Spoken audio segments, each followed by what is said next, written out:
আমি প্রথমে যখন আমার কাছে স্ক্রিপ্টটা এসছে আমি না ভীষণ ভয় পেয়ে গেছি। কেন? এত কঠিন রোল একটা। আমি সত্যি বলছি এতদিনে আমি এত কঠিন রোল কখনো করিনি। আমার বাবা সবসময়ই আমার মাকে বলতেন যে ওকে কোনো রকম জোর করা হবে না। আমার নাচের দিকটা আমার মা, আবার অভিনয়ের দিকটা আমার বাবা। মানে তাই? হ্যাঁ, কি মানে সবাই উল্টো ভাবে। তো আমার পড়াশোনা কোনোদিনই ভালো লাগেনি। কোনোদিন আমি চার দেওয়ালের মধ্যে বসে পড়াশোনা করতে আমার একেবারেই ভালো লাগতো না। সঞ্জয় লীলা বানসালি যখন দেবদাস করে, আচ্ছা, তখন বললো যে তোমাকে নাচের কোরিওগ্রাফি করতে। তুমি তো মানে আমি জানি যে খুব খুঁতখুঁতে সিলেক্টিভ। তো এই ছবিটা কেন তোমার করতে মানে ইচ্ছে হলো, বা এই ছবিতে তোমার রোলটা কিরকম? প্রথমে একটা মজার কথা বলে নিই। হ্যাঁ, যখনই ছবিটার নামটা এমন ঝামেলা করে, যখনই আমি বলছি আমার আরেকটা সিনেমা, আপনার কি আর ছবি আসছে? আমার আরেকটা সিনেমা আসছে বিজয়ের পরে। বাবা অত দেরি? আমি বললাম না না, ছবিটার নাম বিজয়ের পরে। তো এইটা বলতে হয়। আমি হ্যাঁ, আমি ভীষণই খুঁতখুঁতে, কিন্তু এই ছবিটার যে রোলটা যখন আমার কাছে আসে, প্রথমত মানে দীপঙ্কর দে টিটোদা উনি আমাকে সাজেস্ট করেছিলেন মানে অভিজিতের কাছে। অভিজিৎ শ্রীদাস যে আমাদের ডিরেক্টর, উনি আমার নাম সাজেস্ট করেছিলেন। এবং আমি প্রথমে যখন আমার কাছে স্ক্রিপ্টটা এসছে আমি না ভীষণ ভয় পেয়ে গেছি। কেন? এত কঠিন রোল একটা। আমি সত্যি বলছি এতদিনে আমি এত কঠিন রোল কখনো করিনি। মানে ভীষণ একটা মনের মধ্যে একটা ভীষণ চাপ হওয়ার রোল। তো আমি অভিজিৎকে বলেছিলাম যে অভিজিৎ আমি এত কঠিন রোল আমি কি পারবো? বলছে না, নিশ্চয়ই পারবি। তো ও জোর করে বললো যে মানে এটা মানে তোমাকে ছাড়া একদম ভাবতেই পারি না। তো তারপরে যখন করতে আরম্ভ করলাম, রোলটা এত ভালো মানে এত অন্যরকম, সেটা সিনেমাটা দেখলে বোঝা যাবে। কারণ আমরা তো সবসময় সিনেমায় বলি যে রোলটা ভালো, কিন্তু এটা সত্যি একটা অন্যরকম রোল। মানে এরকম রোল আমি কখনো করিনি। আর এই বয়সে এসে এখন অদ্ভুত মানে এটা ঈশ্বরের কৃপা আমি বলবো যে অদ্ভুত রোলের অফার আসছে, মানে যেগুলো এতদিন আমাকে সবাই একরকম রোলে দেখে এসছে। এখন মানে জানি না, মানে এত ভালো লাগছে অন্য রকম রোল করতে।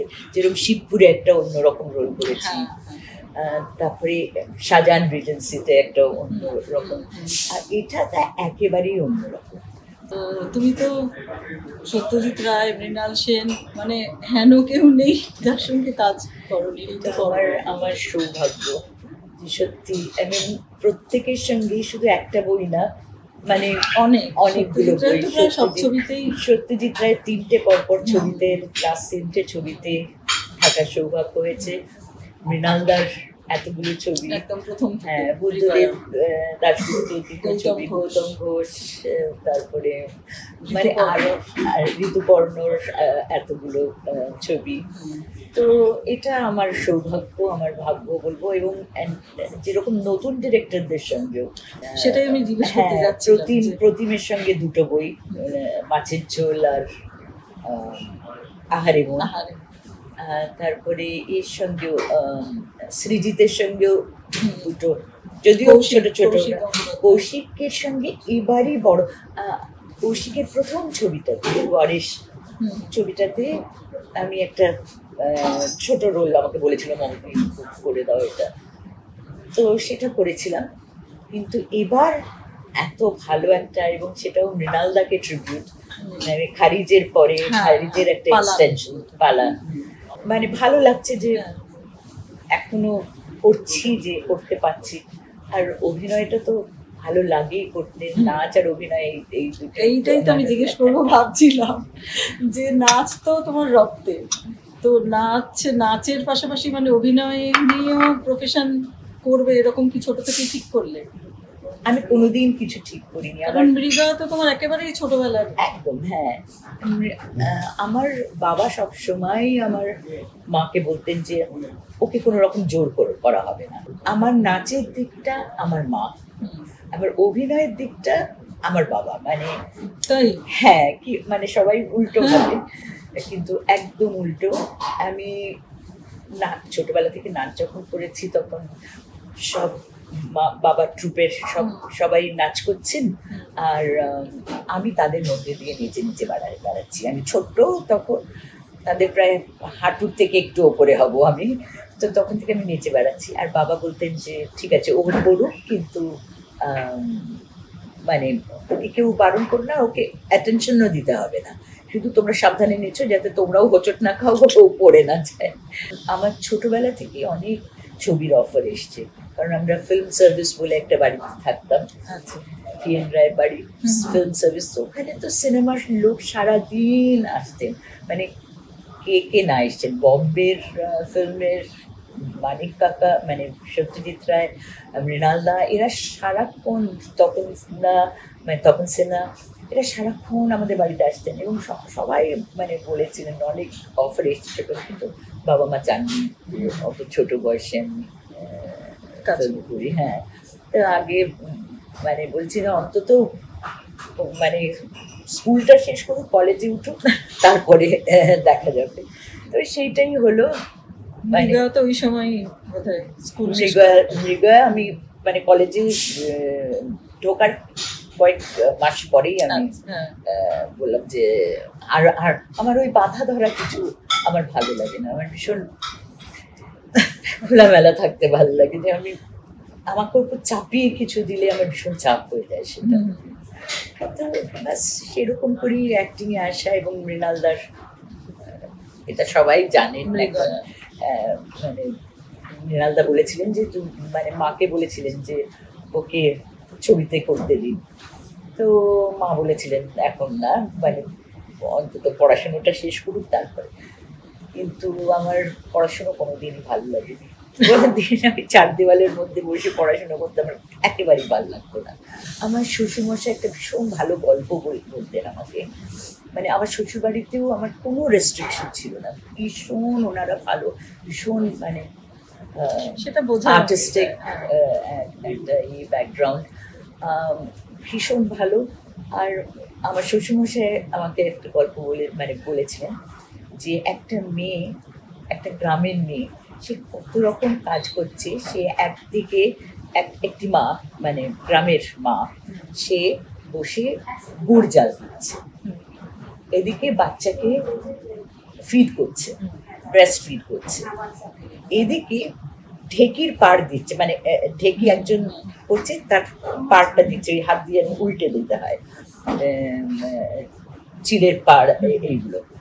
আর মুখে কিন্তু যত পাড়ার গসিপ সেটাও করছে, তো মানে কুটকাচালিও চলছে। তো একটা কোনো দিকে ভুল হয়ে গেলে, গুড়টা যদি নাড়াতে ভুল হয়ে যায় তাহলে গুড়টা পুড়ে যাবে। বাচ্চাকে যদি খাওয়াতে অন্যমনস্ক হয় তো বাচ্চা চোখড হয়ে যেতে পারে, ওর নাকে মুখে দুধ চলে যেতে পারে। যদি ঢেকির পাড়টা ঠিকভাবে না দেয় তাহলে হাতের ওপর ঢেকির পাড় পড়তে পারে। আর কথাতেও যে কুটকাচালি করছে, যদি ভুল একটা কোনো কথা হয় তো পাড়ায় পাড়ায় ঝগড়া বেঁধে যাবে। সুতরাং একটা মেয়ে এতদিকে খেয়াল রেখে করতে পারে, প্রত্যেকটা কাজ করতে পারে, তো তুমি কেন পারবে না, তুমিও পারবে। তো এই যে এই এনকারেজমেন্টটা পেয়েছি আমার শ্বশুর বাড়ির থেকেও, আমার স্বামীর কাছ থেকে, তো মানে আজকে আমি বোধহয় খুব খুশি হয়ে বাড়িতে বসে থাকতাম, বাচ্চাদের মানুষ করতাম, ঘরে রান্না বান্না করে টিভি দেখে। আমার মনে হয় এটাও একটা ভীষণ সুন্দর লাইফ আমার মনে হয়। তো কিন্তু আমার কথা একেবারেই না, তোমাকে তোমার বাবা মার ইয়েটা তোমাকে রাখতেই হবে। আরেকটা আমার প্রশ্ন আছে, সেটা হচ্ছে যে অভিনয়ের পাশাপাশি কোরিওগ্রাফি বা কোনো ফিল্মে করতে তো দেখিনি কখনো। ফিল্মে কোরিওগ্রাফি করেছি। ফিল্মে তপনদার প্রথম, মানে তপন সিনহার সফেদ হাতি বলে একটা বই ছিল, সেটাতে একটা বাচ্চাদের নাচের সিকোয়েন্স ছিল। তখন আমিও বাচ্চা প্রায়, মানে আমিও তো অনেক ছোট। তো উনি আমাকে বলেছিলেন, তপনদা বলেছিলেন, কি করে যে আমার উপর এতটা আস্থা হলো জানি না, যে তুমি এই নাচটা কোরিওগ্রাফ করো। তো সুতরাং শুধু করলাম না, আমি তপনদার ওখানে একটা নাচের সিকোয়েন্স ছিল, সেটাতে আমি নাচলাম। তো তপনদার সঙ্গেও কাজ করা হয়ে গেল সেখানে।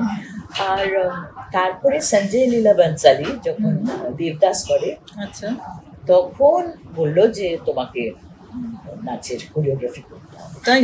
হ্যাঁ, ঋতুপর্ণই ওকে নিয়ে এলো হঠাৎ।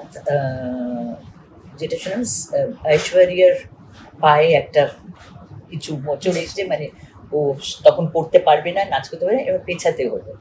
এবার পিছিয়ে যখন করতে হলো, তখন আমার বাবার 100 বছরের মানে উৎসব, তো সেটার জন্য আমরা খুব ব্যস্ত হয়ে গেলাম। তারপরে আবার দুটো গান পাঠিয়ে দিলেন, সেই দুটো গান বলে এইটা কর, সেটাতেও আরেকটা কি গোলমাল হলো, সেটাতেও আমি করতে পারলাম না। কিন্তু ও ভিডিও করে নিয়ে গেছিল, এবং আমি কস্টিউম কিরমভাবে ট্রিট করে কিভাবে করবে সমস্ত, এবং ঠিক সেইভাবেই করেছে, এবং আমার অনেকগুলো মুভমেন্টও লাগিয়েছে।